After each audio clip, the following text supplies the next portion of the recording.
Amém. Senhor, meu Deus e meu Pai, no nome de Jesus Cristo, nós louvamos ao Senhor mais uma vez, mais um dia, Senhor, pela oportunidade que o Senhor nos dá de estarmos hoje na sua casa, Senhor. Muito obrigado porque estamos de volta. Muito obrigado por aqueles que estavam em viagem, estão voltando para a igreja hoje.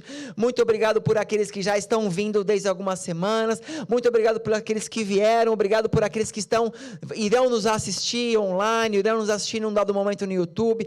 Obrigado, Pai, por aqueles que ainda farão parte desta igreja, porque eu creio neste ano, Pai, não faltarão lugares nessa igreja, porque o Senhor é bom, Pai, em nome de Jesus, Pai, que hoje, mais uma vez, o Senhor nos surpreenda, Deus, com a sua palavra, com o seu falar, com o seu mover sobre cada um de nós. Enche os nossos corações, Deus, multiplica a nossa fé e fala com o seu povo hoje, para que possamos sair daqui mais uma vez com a vitória e irmos para dias de vitória, Senhor. Abençoa o que será ministrado, Pai, em nome de Jesus, que seja feita a sua vontade e que o Teu Espírito Santo de Deus tenha liberdade em nosso meio, em nome de Jesus. Amém. Amém, queridos, glórias a Deus. Hoje nós vamos falar um pouco a respeito de maturidade, tempo e confiança. Repete comigo: maturidade, tempo e confiança.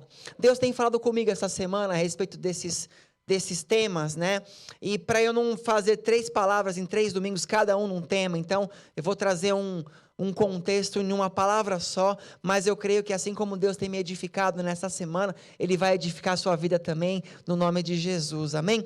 Eu gostaria que você, se você puder, abrisse a sua Bíblia no livro de Gálatas, no capítulo 4 de Gálatas, no versículo 1, amém? Ou acesse aí seu celular, seu tablet, amém? Modernidade, ou acompanhe aqui conosco. Eu vou ler esse primeiro versículo na minha Bíblia aqui.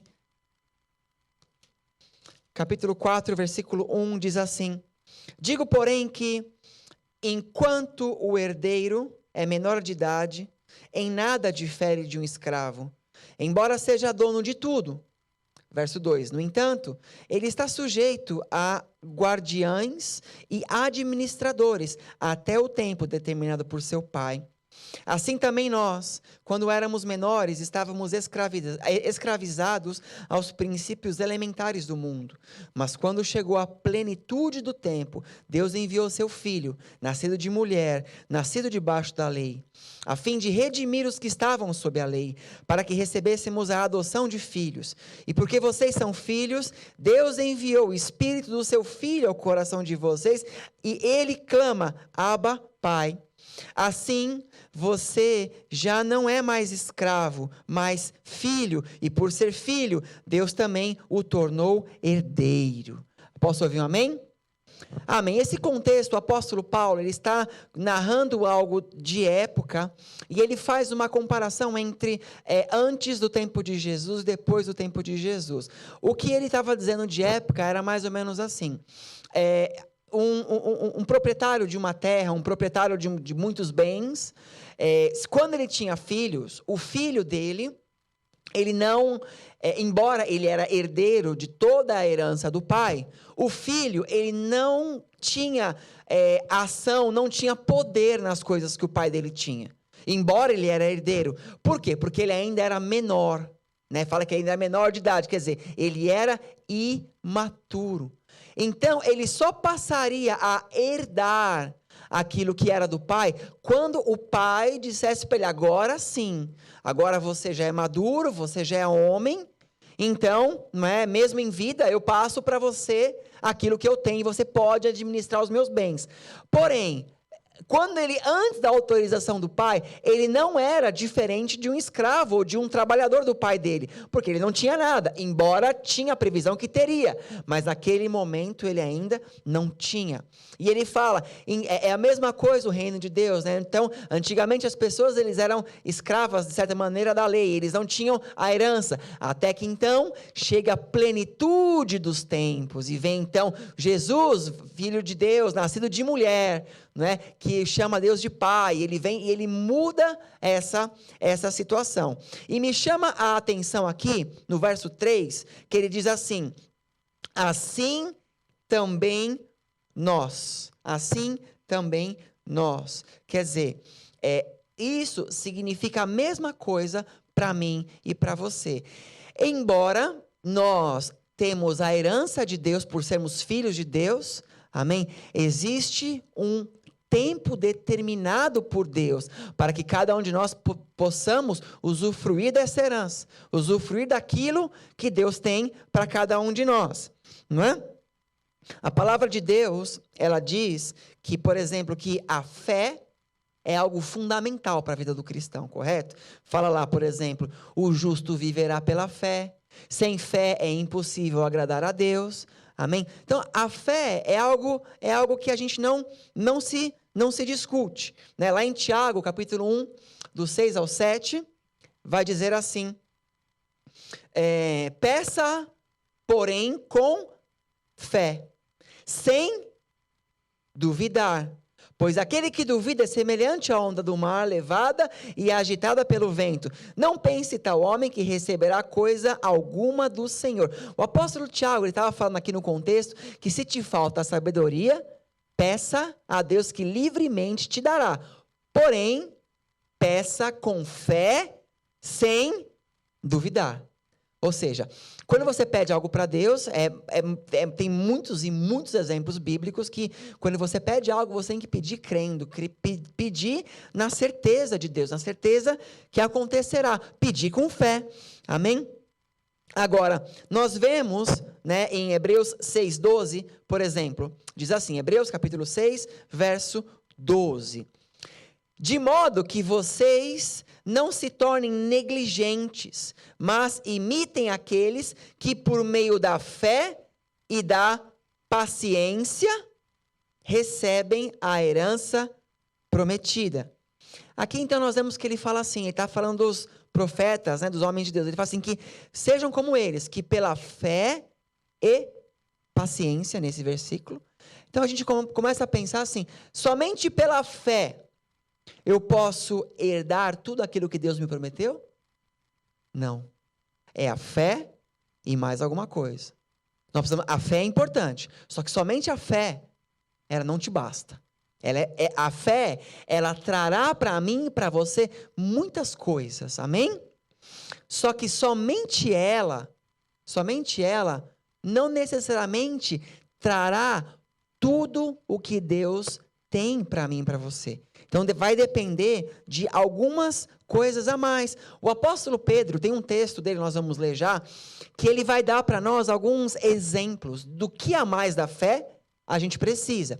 Acompanha comigo aí, esse eu quero que você abra, se você puder, esse é importante. Não que os outros não eram, tá bom? 2 Pedro, capítulo 1, do 3 até o 8. 2 Pedro, capítulo 1, do verso 3 até o verso 8.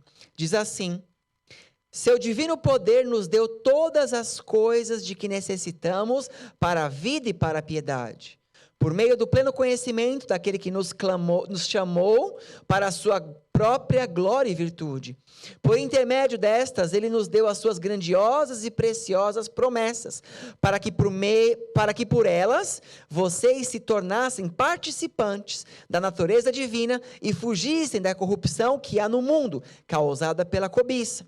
Por isso mesmo, empenhem-se a acrescentar a sua fé, quer dizer, você tem que ter fé, mas acrescente à sua fé a virtude, o conhecimento, ao conhecimento, o domínio próprio, ao domínio próprio, a perseverança, a piedade, a fraternidade, e a fraternidade, o amor. Porque se estas qualidades existirem e estiverem crescendo em suas vidas, elas impedirão que vocês, no pleno conhecimento do nosso Senhor Jesus Cristo, sejam inoperantes e improdutivos. Olha isso. Então ele fala que se você acrescentar na sua fé perseverança, piedade, fraternidade, amor e tudo o que ele vai falar, domínio próprio, quando você começa a acrescentar essas coisas na sua fé, essas coisas vão te impedir de você ser improdutivo. Em outras palavras, essas coisas te ajudam a avançar. Essas coisas te ajudam a continuar caminhando, a continuar perseverando. Por quê? Porque a fé, ela é o gatilho de todas as coisas. Mas a fé, ela precisa que você suporte ela com as suas atitudes. Por exemplo, o domínio próprio, ele é algo físico, correto? Quantas vezes você tem que usar do seu domínio próprio para você não amaldiçoar uma pessoa que está te apurrinhando a semana inteira? Você tem que ter domínio próprio. Quando alguma coisa dá errada, e você na hora você quer blasfemar, quer reclamar, você tem que ter o quê? Domínio próprio. Você está me entendendo? Quando você é agredido, assim, verbalmente por alguém que você ama, muitas vezes, não é? Só que aí, além de domínio próprio, você tem que ter amor. Porque você fala, puxa, por exemplo, a pessoa, ela está falando isso, mas ela está nervosa. Não vou... Tem domínio próprio, claro, mas vocês entendem? As coisas, elas vão corroborando com a nossa fé. E mais do que nunca, nós estamos vivendo momentos nessa igreja que estamos entrando nessas batalhas, estamos trabalhando firmemente para que a nossa fé, ela se torne não algo mais simplesmente sobrenatural, mas coisas físicas, né? Pela fé e pelas ações e pelo coração e pelas determinações que nós tomamos, as coisas que sonhamos, elas precisam acontecer em nossas vidas. Posso ouvir um amém? Por quê? Quando elas acontecem, para você, ela soa como Deus está comigo. Deus está falando comigo. É claro que eu sei que, mesmo que alguma coisa ainda não aconteceu, você continua crendo. Mas, venhamos e convenhamos, é muito mais gostoso quando acontece. É muito mais certeza, né? Você fala, caramba, deu certo, a gente orou, né? Essa semana, não sei se vocês viram, né? A igreja estava orando pela Tigem, né? E ela foi curada do câncer.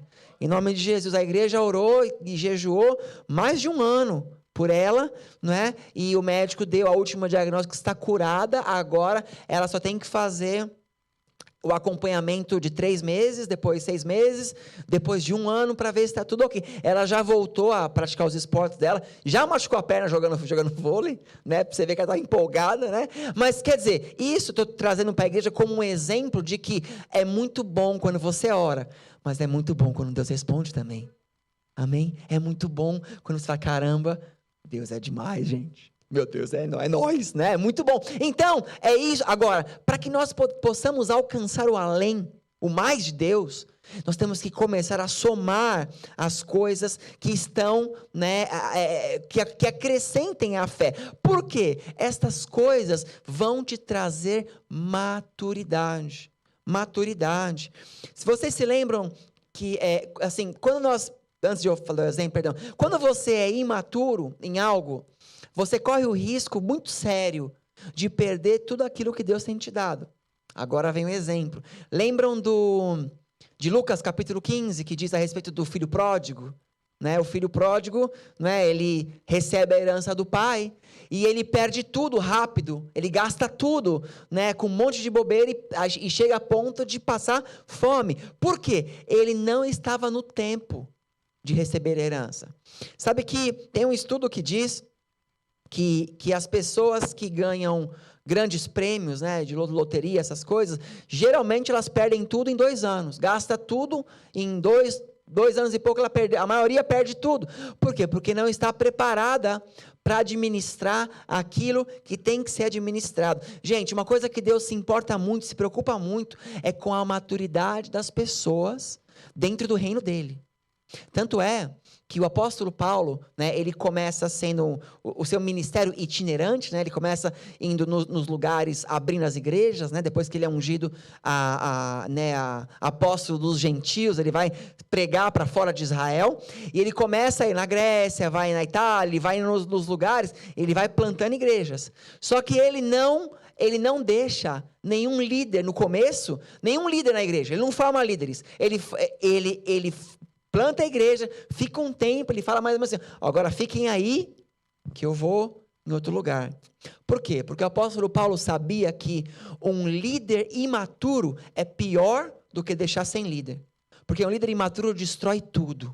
Ele acaba com tudo. Quantas pessoas deixam de seguir o ministério por conta de líderes pastorais que tiveram, que magoaram seu coração ou que traíram a sua confiança, que foram irresponsáveis no ministério de Deus? Então, mas aí que tá. Depois que o apóstolo Paulo vai, então ele começa a instruir como que tem que se levantar os líderes. Eu gosto muito do que está em 1 Timóteo, no capítulo 3, verso 6, que vai dizer assim,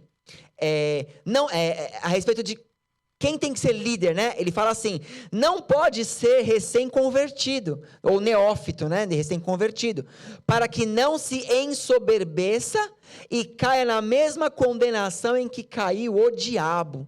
Olha isso. Ele fala assim, então, a igreja de Cristo, a igreja primitiva, ela tinha uma grande responsabilidade com quem fazia o que dentro da igreja. Por exemplo, sabe que o levita, ele tinha que ter pelo menos 20 anos de idade para começar a fazer algumas coisas no tabernáculo, no templo do Senhor. E assim, coisas simples. As mais complicadas ou mais espirituais tinha que ter pelo menos 25 anos. Um sacerdote não começava o ministério antes dos 30. Você vê que Jesus, né, ele começou mais ou menos nessa idade, mesmo Jesus Cristo, porque havia uma responsabilidade. Por quê? Para você fazer a obra, você tem que estar maduro. Você tem que ter uma maturidade, senão você destrói a sua vida e a vida de outros. É muito sério. Então, existem coisas que Deus, ele espera a maturidade minha e sua, antes que algumas determinadas coisas venham sobre mim e sobre você. Ministeriais, no ponto de vista dizendo, ou talvez até algumas bênçãos, né? Já falamos isso muitas vezes. Às vezes, uma bênção que você acha que está pronto para receber, talvez você ainda não esteja. Talvez não vai ser bom.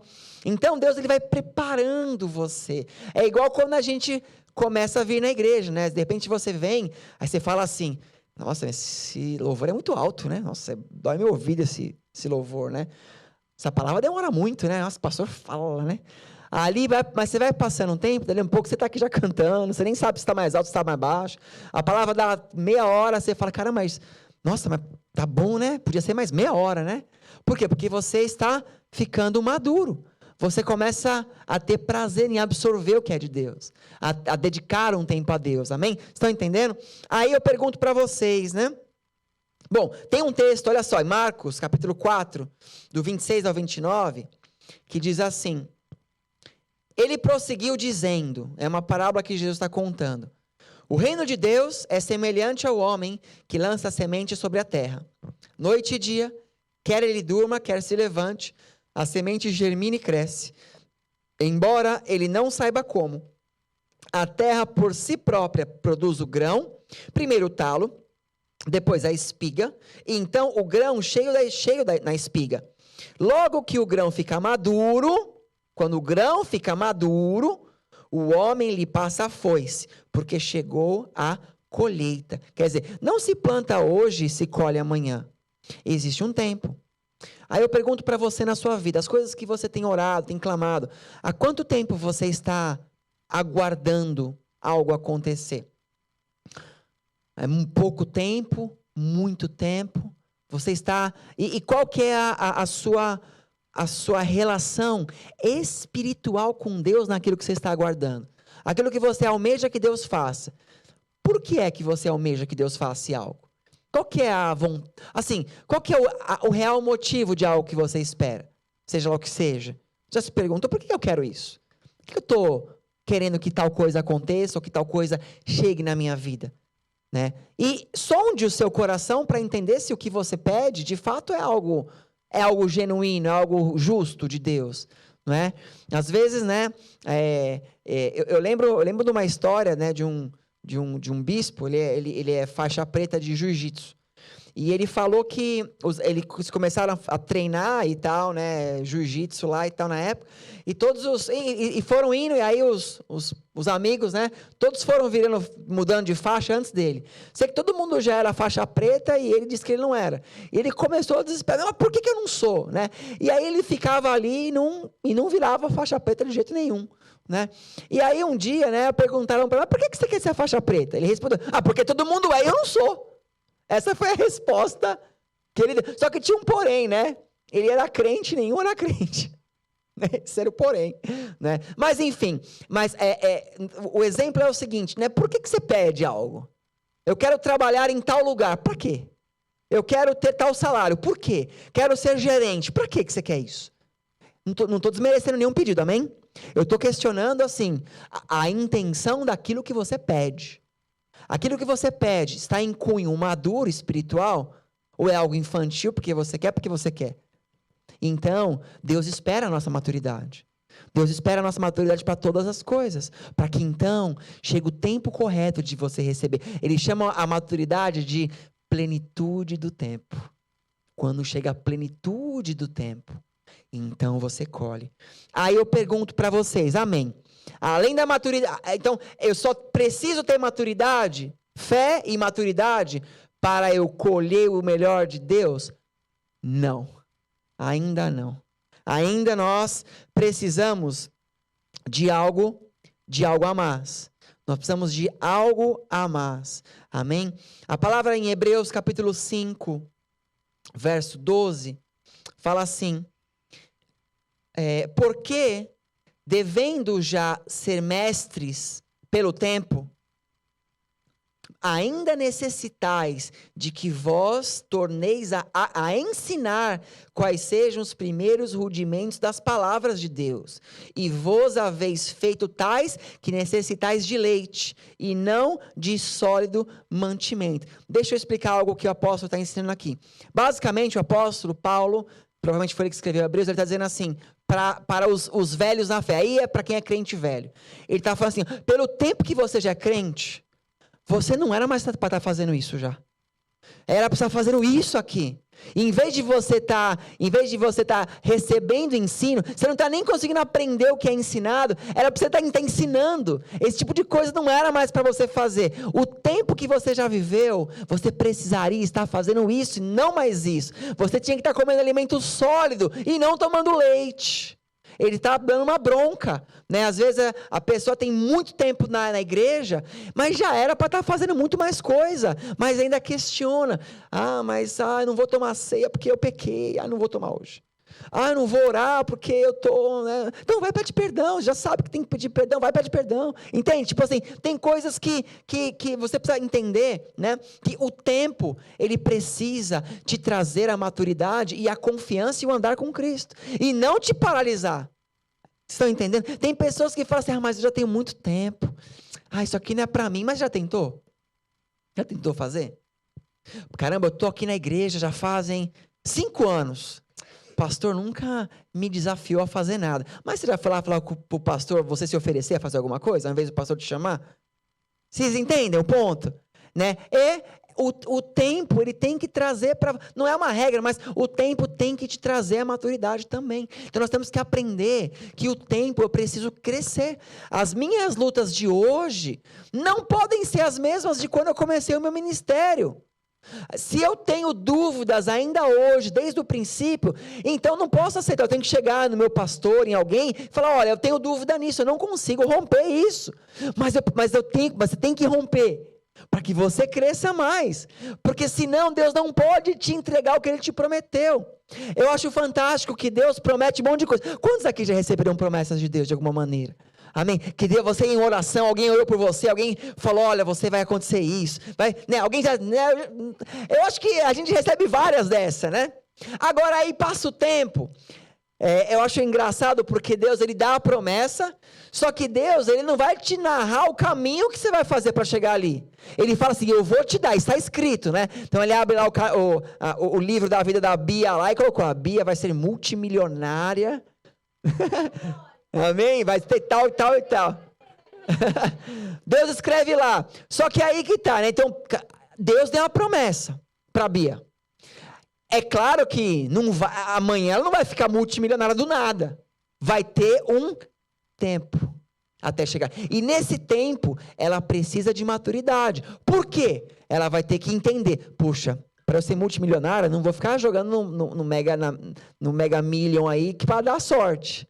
Eu preciso, talvez, estudar, abrir uma empresa, não sei. Eu tenho que fazer um caminho. Então, ela traça planos. Daí ela leva para Deus, Senhor, o Senhor me deu uma promessa. O Senhor me deu uma promessa disso. Deus, e eu, com a minha humanidade, a palavra diz assim que o planejar é do homem, mas o executar é o de Deus. Então, na minha humanidade, Senhor, eu planejei isso. Eu quero entrar nessa faculdade, eu quero fazer esse curso, eu quero estudar isso daqui, isso. Senhor, me abençoa nos meus planos, me ajuda, Senhor. Entende? Então vai passando o tempo e Deus vai acrescentando. Por quê? Porque Deus deu a promessa. Se Deus deu a promessa, no processo Deus vai te ajudar. Deus vai te ajudar no seu processo. Agora, no seu processo, você vai ter dificuldade. Vai ter momento que você quer desistir, vai ter momento que vai estar difícil, vai ter momento que você acha que Deus esqueceu de você, vai ter momento que você vai olhar para o teu vizinho e falar, caramba, começou comigo e está na minha frente, meu Deus, o que aconteceu? Cadê meu Deus? Você vai questionar. Só que nenhuma dessas dificuldades significa que Deus te abandonou. Você precisa entender, estou no processo do tempo. Só que se passar muito tempo e eu olhar para mim e eu perceber que eu ainda sou o mesmo de 5 anos atrás, tirando fisicamente, que é bom, né, manter congelado aí o colágeno, né? Mas tirando a questão do colágeno, mas eu olhar para você e falar, de 5 anos atrás, caramba, olha quanto Deus acrescentou na minha vida.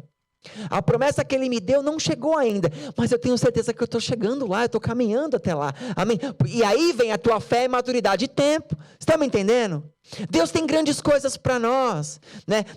Eu tenho certeza que no final desse tempo de jejum que estamos fazendo, Deus vai trazer respostas para vocês, para mim, para a igreja, amém? Só que também eu tenho que entender que talvez Deus vai dar essa resposta só lá no 21º dia, ou talvez vai passar do 21º, mas eu estou fazendo o que eu posso pela fé e caminhando na maturidade espiritual do Senhor, porque eu creio que Deus vai me abençoar.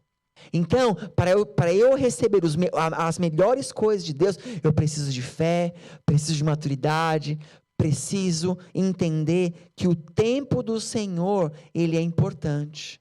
Agora, fé, maturidade, tempo, só isso já é o bastante? Não, ainda não. A gente precisa de algo mais. E é o mais, talvez, desafiador, que é a confiança. É a confiança. A palavra de Deus fala a respeito do rei Davi. Diz que o profeta Samuel foi incomodado por Deus assim que o rei Saul perdeu a unção. Assim que o rei Saul começou a fazer o que o homem queria que ele fizesse, não mais o que Deus.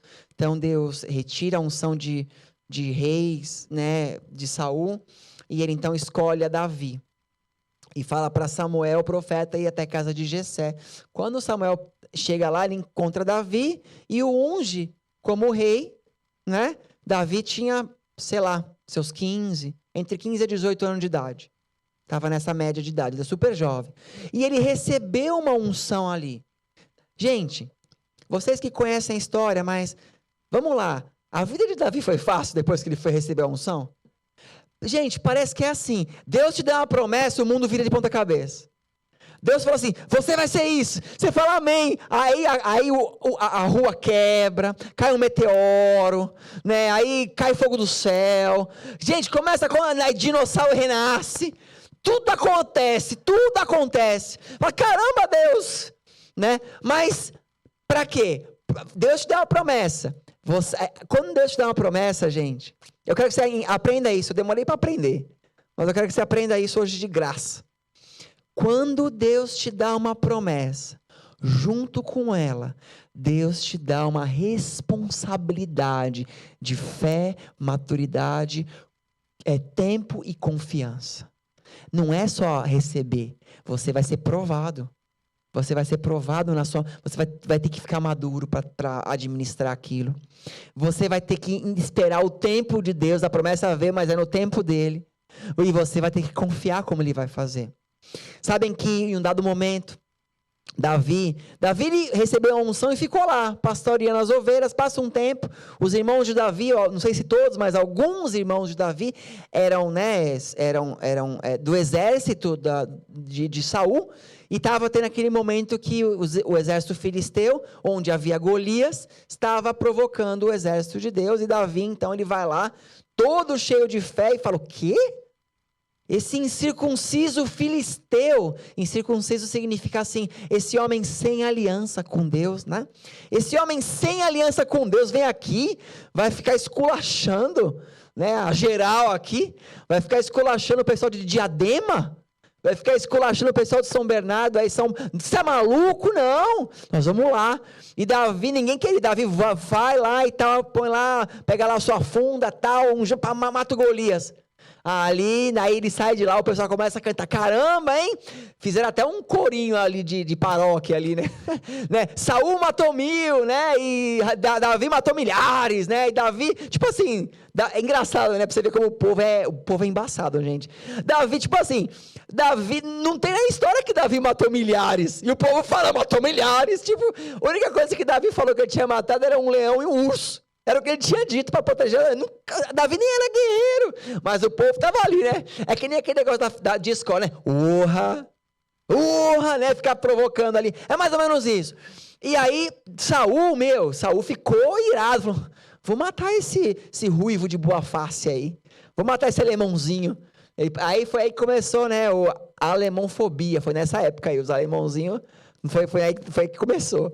E aí ele vai atrás de Davi. E tem um momento, os historiadores acreditam que o Salmo 18, nós vamos ler já, na verdade, Salmos 18, 1, né? Salmos 18 foi escrito por Davi, quando Davi estava neste momento, fugindo de Saul. Ele estava correndo o risco da própria vida. E ele tinha a promessa de ser rei, mas ele estava em risco de vida. E ele escreve esse salmo. Olha o que Davi escreve no Salmo 18, do verso 1 ao verso 6. Ele começa dizendo assim, eu te amo. Oh, caramba, olha, está bem diferente a minha tradução. Qual falou a palavra que eu te amarei, é verdade, está lá embaixo. Nossa, uma introdução esse texto, né? Tá bom, desculpa. Primeiro começa assim, eu te amo, ou eu te amarei. Eu te amo, ó Senhor, minha força. Você vê, ele está sendo perseguido, olhem para mim. Ele está sendo perseguido. Ele está fugindo. Ele está, né? Ele poderia ser morto. Ele estava se escondendo em cavernas e em cisternas vazias. Ele estava fugindo para Saul não matá-lo. E ele fala assim para Deus, Senhor, eu te amo. Você vê aqui, ele não está dizendo assim, Senhor, o Senhor me ungiu o rei e me abandonou. Ele fala assim, Senhor, eu te amo e o Senhor é minha força. Ele continua no verso 2, o Senhor é minha rocha, o Senhor é meu rochedo, o meu lugar forte e o meu libertador, o meu Deus, a minha fortaleza em quem confio. Em quem confio. O meu escudo, a força da minha salvação, o meu alto refúgio. Invocarei o nome do Senhor que é digno de louvor. E ficarei livre dos meus inimigos. Olha a fé aqui. Ele fala assim, Senhor, eu confio no Senhor e eu louvarei o meu Senhor e ficarei livre dos meus inimigos. Você vê que ele tem tanta fé que ele diz assim, os meus inimigos não vão me alcançar. Eles não vão me pegar, porque o meu Senhor é comigo. E desde já, mesmo que nada aconteceu ainda, mesmo perseguido, eu declaro, Senhor, eu te amo e eu te louvo. Olha que forte isso. Tristezas de morte me cercaram. Tristezas de morte me cercaram e torrentes de impiedade me assombraram. Tristezas do inferno me cingiram. Laços de morte me surpreenderam. Olha como ele estava. Ele estava no momento tipo... a minha energia está 1% e eu estou com um inimigo que é um chefe supermaster, eu vou morrer, não tem como eu passar, não tem como eu viver, eu estou cercado. Ele devia estar num lugar, gente, que ele olhava assim para fora, era só uma questão de tempo para ele morrer, era esse o ponto, era assim que ele estava. Ele falou assim, eu vou morrer, né? Então, e ele fala assim, na minha angústia, mesmo angustiado fisicamente, invoquei ao Senhor e clamei ao meu Deus. Desde o seu templo ouviu a minha voz, os seus ouvidos chegou o meu clamor perante a sua face. Amém? Então nós vemos aqui que mesmo no meio de uma aflição, Davi, ele continuava confiando no Senhor. Ele continuava crendo que vai dar certo. O Senhor vai comigo, Ele me ungiu, Ele me deu uma promessa, Ele está comigo, eu tenho uma confiança nele tão grande, que nada vai, no nome de Jesus, me paralisar, nada vai me parar, porque Deus me deu uma promessa. Amém? Se você tem uma promessa, então creia na promessa que Deus te deu. Se você tem um chamado, creia no chamado que Deus te deu. Se você faz parte do ministério e é o seu chamado, cumpra ele do melhor que você pode, porque é promessa de Deus do Senhor na sua vida. Deus não te abandonará, confia nele sempre, mesmo que as coisas nos seus olhos ainda estejam tão difíceis, tais como Davi, neste momento que Saul perseguia. Nesse momento que ele falou, mas meu Deus, Saul, olha a cabeça, pensa comigo, gente. Saul, ele foi um rei ungido por quem? Por Deus, amém? Ele foi um rei, ele só é rei porque ele falou com o sacerdote ungiu ele. O Senhor autorizou que Saul fosse rei. E como rei, Saul tinha a autorização de matar quem ele achasse que estaria contra o reino dele. Ele tinha autorização. Muito embora Deus tinha uma aliança com Davi, não tinha mais com Saul. Mas então na cabeça de Davi devia estar assim: Saul já é rei, eu fui ungido, mas eu não sou rei. A autoridade está sobre ele, as coisas estão com ele, o maior exército é dele, tudo está nas mãos dele. Eu não tenho nada, eu só tenho uma promessa. Ele poderia falar: eu estou morto, eu vou morrer, não tenho o que fazer. Mas ele acreditava na aliança do Senhor. Neste ano, no nome de Jesus, acredite nas alianças que Deus já fez com você. Acredite nas alianças que Deus tem com a sua família, com os seus filhos. Amém? Cada vez que você dobra seu joelho, você invoca o Senhor, Ele fala no seu coração, você faz uma aliança com Ele, então creia nessa aliança. Daqui a um pouco nós vamos ceiar ao Senhor, algo que Jesus Cristo disse para que fizéssemos, e Ele disse assim, olha como é poderoso a aliança a aliança que Ele fez da ceia. Ele fala assim: fazer isso em memória de mim, até que eu volte. Olha, ele deu uma promessa, já tinha muitas, né?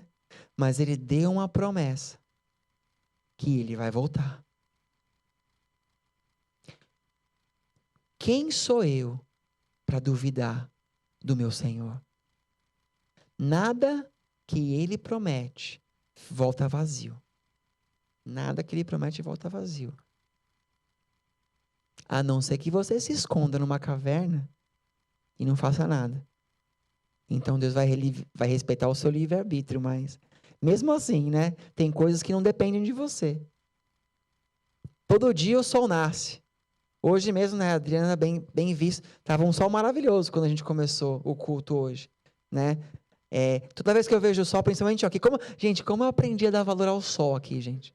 De verdade. Como eu aprendi. Cada vez que Deus coloca um sol num tempo nublado, assim, né, nesse tempo de inverno, isso me dá uma paz no coração, e é como se Deus falasse assim: eu tô aqui, né? Bom dia. Esse é um bom dia de Deus, né? É um bom dia. Né? Isso te faz, não que dependa disso, né? Mas entenda, eu fico muito feliz. Às vezes eu sento ali na minha mesa ali, né? Vou tomar um café, aí abre a janela e bate aquele sol. Nossa, é bom demais. Eu tomo um café bem devagar assim. Foi que nem quando eu fui pro Brasil agora, né, de avião, né? Eu fui comendo bem devagar para não pôr aquela máscara. Mas eu mordi até dissolver na boca a comida. Mas daí a moça: senhor tem não, ó. Só pra eu não vestir mas quando eu tava com muito sono, né? Eu comia. Vou dormir, porque agora eu vou dormir mesmo, né? Então tá certo, né? Mas enfim, né? É bom demais, né? Quando Deus, ele é conosco. E em 2 Coríntios, capítulo 3, do 4 ao 6, fala assim: tal é a confiança que temos diante de Deus. Tá assim que tá de vocês? Vou ler aqui, vai. E é por Cristo que temos tal confiança em Deus. O apóstolo Paulo escrevendo. Não que sejamos capazes, por nós, de pensar alguma coisa, como de nós mesmos, mas a nossa capacidade vem de... o qual nos fez também capazes de ser ministros de um novo testamento. Não da letra, mas do Espírito. Porque a letra mata e o Espírito vivifica. Amados, vocês estão lendo aqui um testemunho do maior evangelista que já existiu no mundo depois de Jesus. Paulo. Ele foi o homem que mais converteu pessoas e continua convertendo mesmo depois de morto. Até hoje, a palavra dele, como estamos lendo aqui hoje. O maior evangelista. Ele está dizendo assim, essa capacidade, ela vem de Deus. Eu confio nele quando eu faço as coisas. Eu estou confiando no meu Deus. Quando eu estou pregando, quando eu vou falar, quando eu vou orar, eu estou confiando. Amém? Quando eu entro num jejum, eu estou confiando no meu Deus. Quando eu estou instruindo os meus filhos alguma coisa, estou confiando no meu Deus, né? Nessa sexta-feira eu tive uma experiência maravilhosa. O Gustavo, né, está preparando um projeto, né, que ele está lendo a Bíblia inteira, e ele está fazendo uns PowerPoints com umas imagens e tal. E aí o líder do Arena, o Danilo, deu a oportunidade para o Gustavo apresentar, né, para o pessoal uma parte, né? Ele estava aqui, né, tudo com a mão no bolso. Todo envergonhado, eu falei, caramba, ó, minha primeira vez é difícil mesmo, né? Mas eu fiquei muito feliz, né, de ter a oportunidade de ver o meu filho pregar de certa maneira, de estar na igreja, amém? E quando o Gustavo ele era pequenininho, a gente levava ele para tudo que era lugar, né? Era revisão de vidas, era tudo, levava ele para tudo que era lugar, né? Muita coisa não lembra mais. E aí eu pensava assim, caramba, esse menino aí, acho que um dia ele falava assim, meus pais só pensam em igreja, vou desviar. Ficava preocupado se ele ia desviar, porque é tanta coisa de igreja, né? Mas aí, tá aí, né? Glória a Deus, viu? Mas não é pra você se achar, não, tem que estudar mais, tem que continuar. Só tô falando porque é a palavra, viu? Não vai me pedir dinheiro, nada disso. Amém, mas é uma benção, né? Assim como eu imagino, né? De repente o Saulo, a Fábia, vê lá o Lucas aqui em cima tocando, né? Enfim, cada um de vocês aí, o Fernando, né? Também, enfim, servindo o ministério, né? Enfim, cada um de vocês que vê, né? É bom demais, é confiar em Deus. Num mundo onde as coisas que as pessoas se importam é dinheiro, prostituição e tudo que é de ruim, você tá na casa do Senhor e seus filhos estão na casa do Senhor, não tem preço que pague. Isso é confiança no Senhor, amém? Deus está conosco, isso é bênção demais. Nós temos que crer, né? Você confiar em Deus é crer. A palavra crer, gente, é tão forte. Crer é tão importante que Jesus, lá em Marcos, capítulo 16, verso 16, diz assim, aquele que crer e for batizado será salvo. Mas ele fala assim, vírgula, mas quem não crer será condenado. Olha como é importante você crer. O crer é mais importante do que o batismo. O crer é o mais importante. Não estou desmerecendo o batismo, amém? É extremamente importante, com toda certeza.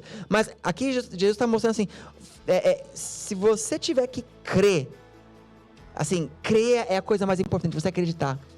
É acreditar. Agora, como estamos no nosso crer hoje em dia? Como está o seu crer hoje? Você ainda está crendo nas promessas de Deus? Você ainda está crendo que mesmo num mundo de ponta cabeça, ainda assim, você e sua casa serão guardados pelo Senhor? Você ainda está crendo que você ainda servirá ao Senhor? Você ainda está crendo que, sei lá, a sua enfermidade será curada? Você ainda está crendo que a sua família ainda dobrará os joelhos ao Senhor? Você ainda está crendo que as coisas em nome de Jesus ficarão melhores? Você está crendo que os seus filhos estão guardados no futuro? Amém? Quanto é o seu crer ainda hoje? Esse nível de crer, ele vai exigir fé, maturidade e tempo. é o caminhar, é o ver o agir de Deus. Nós temos que ter isso, nós temos disso. Nós como igreja do Senhor, precisamos entender que precisamos de maturidade, precisamos entender que Deus tem um tempo dele, e temos que ter a confiança de que Deus não se esqueceu de mim, que Deus não se esqueceu de você, que Deus não se esqueceu de nenhum de nós. Em nome de Jesus, eu quero finalizar antes de orar, Hebreus capítulo 10, verso 35, Hebreus 10, 35 fala assim: não rejeiteis, pois, a vossa confiança, que tem grande e avultado galardão. Na minha tradução está assim: por isso, não abram mão da confiança que você tem, porque ela será ricamente recompensada. Não abra mão da confiança, não abra mão daquilo que Deus tem para mim e para você. Não abra mão dos sonhos que Deus tem colocado, do seu ministério, da sua casa. Vamos fazer uma experiência de fé agora? Feche seus olhos aí no nome de Jesus. Quero que você venha comigo com os seus olhos fechados, e eu quero que você traga aí na sua memória o que é que você mais almeja hoje. Não sei, pessoal, profissional, espiritual, sabe? O que vem na sua cabeça? Se hoje você pudesse olhar para Deus e Deus falasse assim para você: olha, peça-me o que quiserdes, né, e eu te darei. Mesma pergunta que ele fez para Salomão, e não precisa colocar o ministério, mas assim, o que você pediria hoje para Deus? Ou talvez você já tenha pedido, já algo que você já pede, mas traga à sua memória isso. Agora que você trouxe, eu quero que você imagina isso que você pensou acontecendo. Veja acontecer, veja você tendo, veja o que você almeja da maneira que você quer que aconteça. Olhe isso acontecendo, veja isso, traga isso para você. Olha, eu quero que você quase que possa tocar nisso, quase que possa sentir o cheiro, sabe? Olha, se imagine vivendo essa situação aí, se imagine isso. Amém? Abra seus olhos aí. Você viu? Isso aí é fé. Sabe o que nós vamos fazer esse ano? Nós vamos trazer isso. Isso vai acontecer na realidade. Você vai chegar e isso vai acontecer na sua vida. O que você imaginou acontecerá na sua vida. E seja lá o que você pensou, mas em nome de Jesus, querida, a palavra de Deus diz que para o meu Deus não existe impossível. Não existe diagnóstico que te diga que não dará. Não existe a distância que vai acontecer. Não exista nada. O Senhor pode fazer acontecer o que for, porque Ele é o nosso Deus. Ele é o nosso Senhor. Agora, para eu viver o que você viveu aí, olhe para si mesmo, entenda: eu já sou um cristão maduro, eu já tenho maturidade para executar isso, para viver isso. Eu já caminhei o tempo que eu tenho que caminhar. Eu já confio no meu Deus ao ponto de isso acontecer. Será? E isso não é para desanimar nem eu nem você, é o contrário. Hoje Deus tem falado no meu coração essa semana exatamente o seguinte: perceba aonde você está espiritualmente hoje, e veja se você já está aonde eu quero que você esteja. Por quê? Aonde Deus quer que eu esteja é onde a minha promessa está. E se eu não cheguei ali, eu tenho que falar assim: Senhor, eu não me vejo ali ainda, mas eu creio, Pai. Mas uma coisa eu vejo o Senhor do meu lado. Eu não estou lá, mas o Senhor está aqui. O Senhor está comigo, o Senhor está comigo, o Senhor está com a minha família, o Senhor está com os meus filhos, o Senhor está na minha casa, o Senhor está na igreja que eu congrego, o Senhor está no meu ministério, o Senhor está comigo, o Senhor está comigo. Vamos chegar, eu vou chegar. No nome de Jesus, nós vamos chegar, em nome de Jesus. Por quê? Porque Deus não abandona a promessa que Ele te deu. Em nome de Jesus, nós vamos orar e vamos cear hoje debaixo dessa palavra, debaixo dessa promessa. Deus não se esqueceu da sua promessa. Deus não se esqueceu do que Ele te disse. Deus não se esqueceu do seu chamado. Deus não se esqueceu do seu ministério. Deus não se esqueceu da sua casa. Deus não se esqueceu das pessoas que você ama. Deus não se esqueceu de nada dessas coisas, porque foi Ele que colocou elas em você, antes de você pensar em uma delas. Tudo veio dele, por Ele e para Ele são todas as coisas. Por Ele e para Ele são todas as coisas. Fique de pé no seu lugar, no nome de Jesus.